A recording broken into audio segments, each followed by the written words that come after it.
Iniciamos com esta aula 43 a parte 8 de nosso curso histórico de Introdução à Teoria do Nó Temporal. Esta aula é baseada na seção 8.1 do livro e marca um amadurecimento conceitual decisivo da teoria ao tratar do limite máximo de propagação observado na realidade física. O que tradicionalmente é chamado de velocidade da luz deixa de ser interpretado como uma propriedade de algo que se move no espaço e passa a ser compreendido como um limite estrutural da própria realidade projetada. Essa mudança não é cosmética nem semântica. Ela resolve de uma só vez fragilidades ontológicas que permaneciam abertas mesmo nas formulações mais bem-sucedidas da física moderna. Na leitura tradicional, esse limite aparece como uma constante universal que organiza a causalidade e a geometria do espaço-tempo.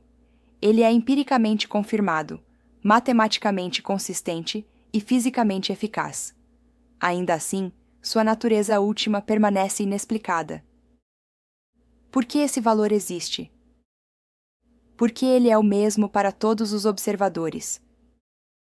Porque ele estrutura a causalidade e não apenas fenômenos eletromagnéticos. Essas perguntas não encontram resposta no próprio espaço-tempo, porque o espaço-tempo já nasce condicionado por esse limite. A TNT mostra que isso não é um detalhe técnico, mas um sinal claro de que a explicação está sendo buscada no nível errado. A interpretação da TNT é mais precisa, porque desloca o problema para o nível ontológico correto. O limite observado não pertence ao espaço, não pertence ao tempo linear, e não pertence às entidades físicas que neles aparecem. Ele pertence ao processo que projeta espaço, tempo e entidades físicas a partir da rede temporal fundamental. Trata-se de um limite de projeção, não de movimento. O que se manifesta como velocidade máxima é, na verdade, a taxa máxima de continuidade coerente que a projeção consegue sustentar sem perder consistência estrutural. Essa distinção é fundamental. A ideia de velocidade pressupõe trajetórias, distâncias e instantes sucessivos. Tudo isso já pertence à realidade projetada.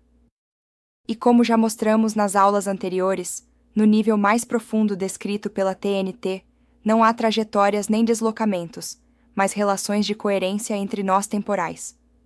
A projeção transforma essas relações em distâncias espaciais e intervalos temporais. O limite surge exatamente no ponto em que essa transformação deixa de ser possível de maneira contínua. Portanto, não é que algo não consiga ir mais rápido, é que a projeção não consegue manter coerência além desse limiar. Simples assim. Essa leitura é mais tecnicamente refinada, porque explica, de forma unificada, características que antes apareciam como propriedades independentes. A invariância do limite para todos os observadores deixa de ser um postulado e passa a ser uma consequência direta do fato de que todos os observadores estão contidos na mesma estrutura projetiva. Nenhum observador acessa um lado de fora da projeção. Assim, todos compartilham o mesmo teto de continuidade causal, independentemente de seu estado de movimento ou de suas condições locais.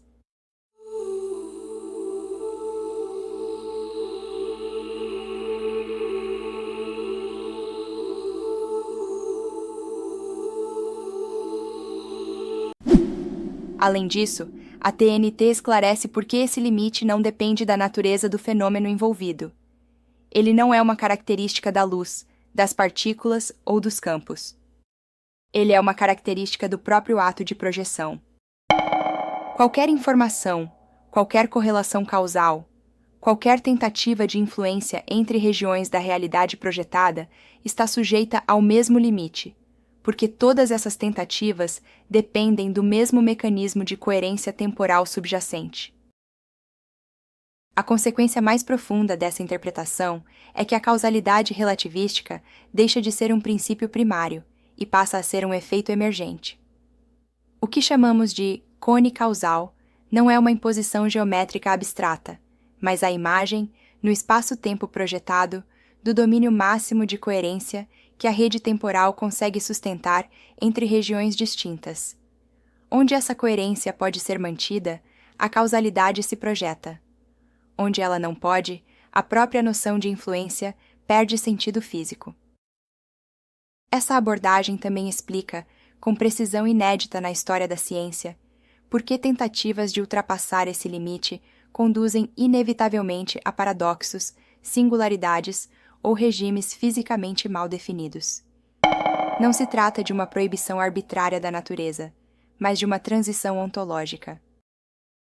Ao tentar forçar continuidade além do limite projetivo, o que se perde não é apenas a validade de uma equação, mas a própria possibilidade de descrever a realidade em termos espaciais e temporais consistentes. Perceba que a importância desta interpretação da teoria do nó temporal reside no fato de que ela esclarece, de maneira definitiva, por que o limite máximo de propagação se manifesta como uma constante idêntica para todos os referenciais. Na perspectiva da TNT, essa constância não decorre de uma simetria misteriosa do espaço, nem de um ajuste fino das leis físicas, mas do fato de que todos os referenciais possíveis estão contidos no mesmo processo de projeção. Nenhum observador tem acesso a uma realidade mais fundamental do que outro. Todos operam dentro da mesma imagem projetada pela rede temporal. Como o limite não pertence ao espaço nem ao movimento relativo, mas ao mecanismo que produz o próprio espaço observável, ele aparece invariavelmente idêntico em qualquer descrição referencial. A constância emerge, portanto, não como hipótese empírica, mas como exigência estrutural da projeção. Essa explicação é também mais profunda, porque elimina a necessidade de introduzir ajustes conceituais posteriores para preservar a invariância do limite. Na TNT, não é o espaço que se adapta ao observador para manter a constância do limite. É o observador que já nasce inscrito em uma estrutura projetiva que possui um teto de coerência universal. Qualquer tentativa de medir, comparar ou transmitir informação ocorre inteiramente dentro desse teto. Por isso, independentemente do estado de movimento, da origem da radiação ou do sistema de coordenadas adotado, o mesmo valor se impõe como limite efetivo. A velocidade da luz surge, assim, como a assinatura observável de um limite ontológico comum a todos os referenciais, e não como uma coincidência geométrica ou uma propriedade específica da luz.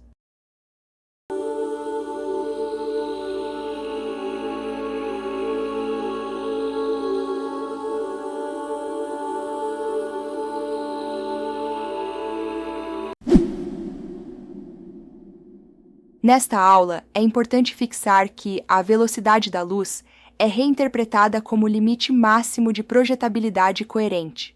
Com isso, vários resultados clássicos tornam-se não apenas compatíveis, mas necessários, e certos impasses contemporâneos passam a ter uma via de reinterpretação física, com exemplos concretos e testáveis.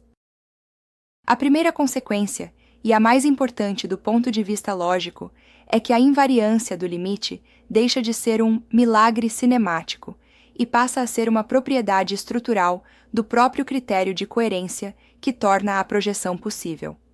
A TNT afirma explicitamente que a invariância universal da velocidade da luz decorre do fato de que a coerência entre nós temporais é definida a partir de propriedades internas dos modos espectrais e de suas conexões. Assim, a projeção máxima de coerência é idêntica em qualquer referencial coerente. E isso é crucial, pois um observador não mede o limite porque a luz tem esse comportamento, mas porque o observador está inserido num domínio projetado que só existe enquanto a rede consegue atualizar coerência dentro desse teto.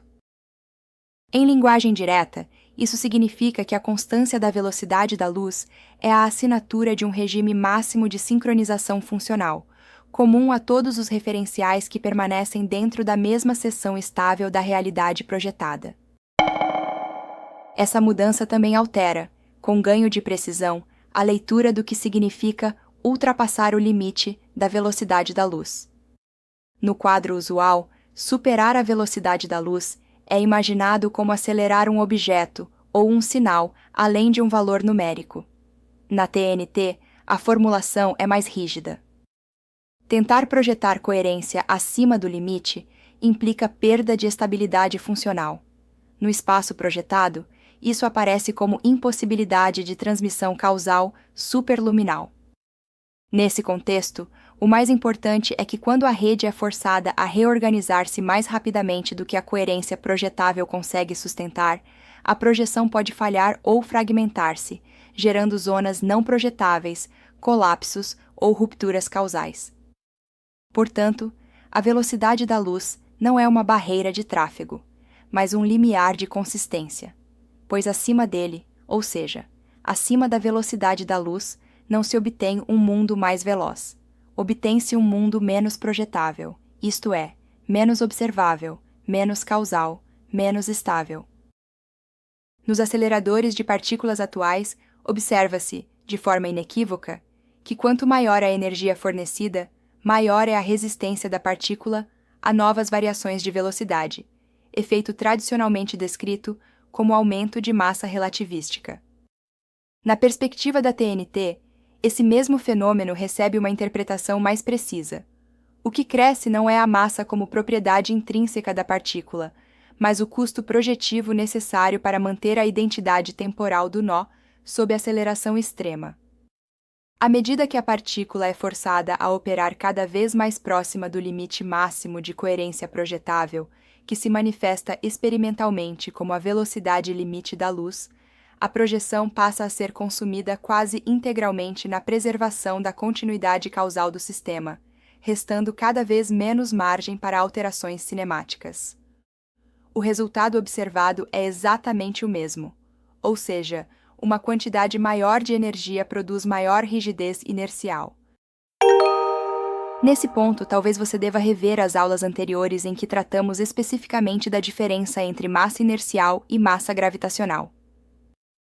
O importante aqui é perceber que a diferença em relação à interpretação dada pela relatividade geral é que, na TNT, esse comportamento não é um artifício cinemático, mas a assinatura direta de um regime de saturação projetiva. Essa leitura mais precisa torna os dados dos aceleradores não apenas compatíveis com a TNT, mas potencialmente decisivos, pois a teoria prevê desvios específicos na estabilidade, na coerência e nos padrões de decaimento de partículas, quando esse regime de saturação é atingido, oferecendo um caminho experimental claro para testar seus fundamentos. Um exemplo conceitualmente impactante é dado pela reinterpretação do fóton. Na TNT, o fóton não é uma partícula privilegiada por definição.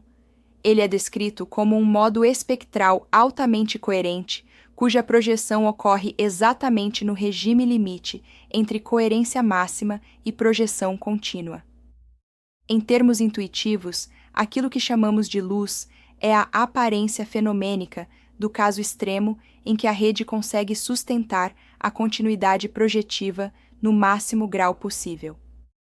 Isso é particularmente notável porque substitui uma ideia abstrata, ou seja, a ideia de uma velocidade limite, por um critério físico de organização, ou seja, um modo de máxima coerência. Isso mostra a força do arcabouço conceitual da TNT.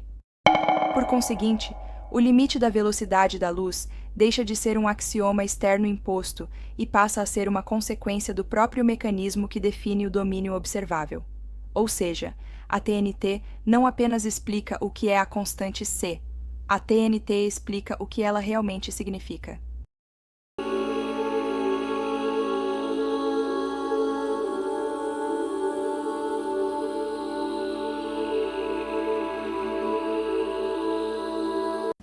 Um segundo exemplo é cosmológico e particularmente persuasivo, porque atinge um problema real e atual que é a tensão nas medidas do parâmetro de Hubble. A literatura da área registra a discrepância entre medições locais e inferências a partir da radiação cósmica de fundo. A TNT propõe uma leitura direta, afirmando que em eras mais densas do plasma primordial, a coerência máxima disponível na rede seria maior. Consequentemente, o limite funcional de projeção poderia ser ligeiramente diferente do valor atual. O efeito, na prática observacional, é que ajustes cosmológicos que assumem o limite como absolutamente fixo desde sempre podem introduzir um viés sistemático. Recalculando distâncias com esse limite entendido como perfil funcional de coerência ao longo da história térmica do universo, as duas vias de medição tenderiam a convergir, sem exigir a introdução de mecanismos cosmológicos artificiais ou ajustes parametrizados sem fundamento estrutural. Este é um ponto forte para o estudante especialista, pois a TNT não discute a cosmologia em termos literários. Ela aponta onde a ontologia projetiva entra nos integrandos observacionais e por que isso pode deslocar inferências. Isso mostra a força da proposta. O terceiro exemplo, de grande impacto intuitivo, é o cenário de duas sondas próximas a um horizonte gravitacional, apresentado em formato esquemático. Uma sonda permanece em região externa e outra cai em direção ao horizonte. O ponto decisivo não é o tempo dilatar, mas o mecanismo envolvido. A coerência funcional entre as sondas se degrada com o redshift, e a comunicação só se sustenta enquanto a coerência permanece acima de um limiar crítico. Abaixo disso, a projeção conjunta deixa de existir, e o sistema se separa em duas realidades locais, com duas taxas locais de tempo linear. O observador externo descreve a sonda em queda como congelando, mas a sonda em queda não percebe anomalia desse tipo. O que está sendo afirmado com rigor ontológico é que o que chamamos de horizonte marca o ponto em que duas regiões deixam de compartilhar a mesma seção projetiva estável. Lembre-se das aulas em que tratamos de seções projetivas estáveis. Enfim, não temos um tempo misteriosamente parando. O que temos é a relação de fase que deixa de manter uma única realidade compartilhada. Do ponto de vista teórico, temos um ganho estrutural significativo, pois o tal congelamento do tempo deixa de ser uma extrapolação geométrica e passa a ser efeito de limiar de projetabilidade. Em outras palavras, a TNT fornece uma explicação muito mais precisa e tecnicamente mais consistente. Um quarto exemplo fecha o círculo com um tema frequentemente mal interpretado, que são os tais relatos de velocidade superluminal, em contextos como tunelamento. O livro cita especificamente um desses artigos e afirma que, na leitura da TNT, trata-se de tentativa de projetar velocidade acima do limite funcional. O que ocorre, segundo a TNT, é que a coerência cai, o pulso perde integridade e, por isso, o superluminal não carrega conteúdo causal. Ou seja, TNT oferece um critério operacional de demarcação, ou seja, pode haver um deslocamento aparente de pico, uma reconstrução de envelope, uma anomalia de grupo. Mas o que define causalidade é a capacidade de preservar coerência portadora de informação, e isso não sobrevive quando o regime excede o teto de projetabilidade. Para o especialista, isso é essencialmente uma tese sobre integridade informacional sob restrições de coerência. Para o não especialista, é a diferença simples entre parecer chegar antes e chegar antes com mensagem íntegra.